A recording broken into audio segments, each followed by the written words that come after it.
So today I want to talk about 3 different areas that white people need to understand about Martin Luther King Jr. and also how this affects us emotionally.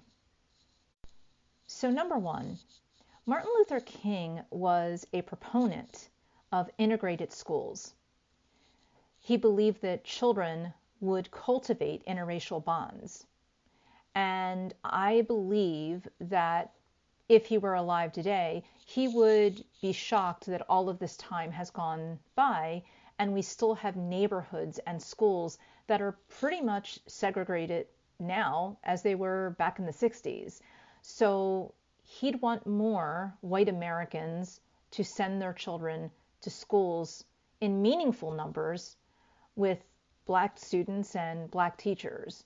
I think that conveniently, white people seem to forget different lines or tweak lines of the I have a dream speech, such as I have a dream that one day little black boys and black girls will be able to join hands with little white boys and white girls as sisters and brothers.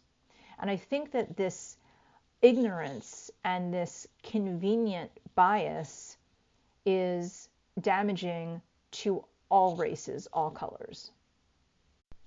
There's another area that's important, that Martin Luther King Jr. really wanted to have an alliance of both black and white individuals where this alliance was going to be a majority and eradicate social evils that oppress both of them.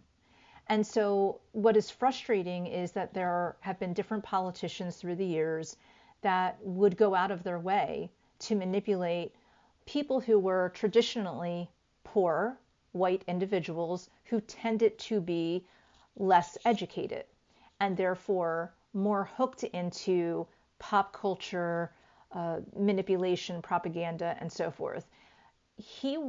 Martin Luther King Jr. wanted white and people of color to recognize how the economic system of oppression works and how it disadvantages all of them by this systemic manipulation. And so we need to understand that as far as the emotions go, we're not really working together at all as far as race when we have the inequality within both the black and white communities, and some people are just much more easily manipulated because they're being thrown sometimes this level of, look at me, I'm important, you're speaking my language, therefore I am as important as you.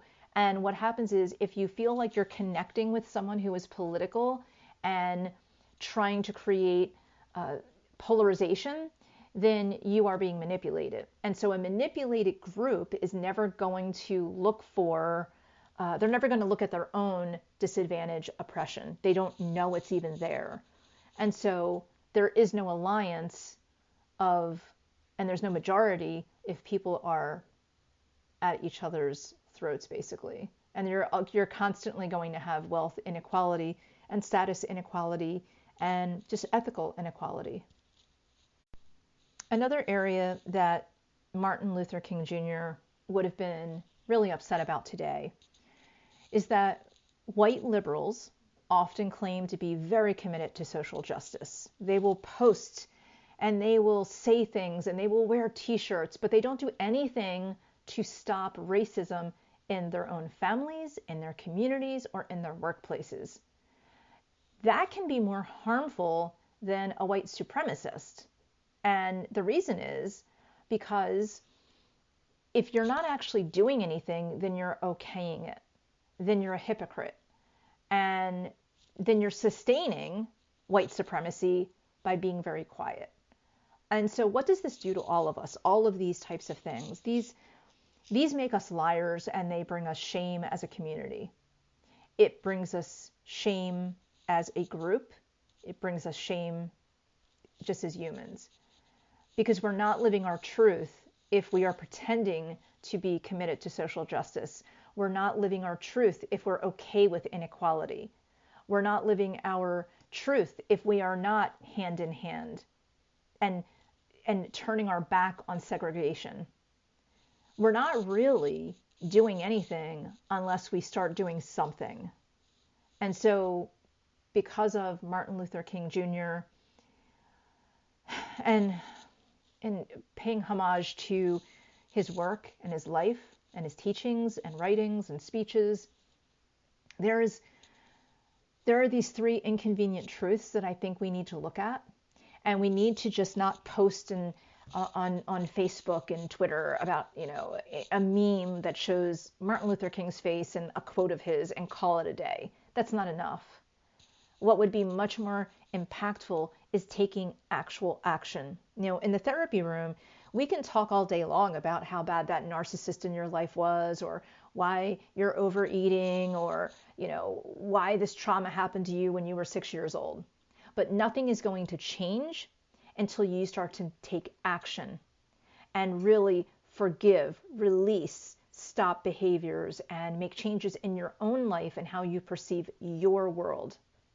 And so this is what's going to happen now with us now. We will not make any changes, and we will be caricatures of white individuals. We will be characters. So don't pretend that you're colorblind. Don't pretend that you're an advocate. Don't pretend that you're an ally. Don't be a hypocrite unless you're willing to make changes and take action for equality economically, ethically, and in humanity.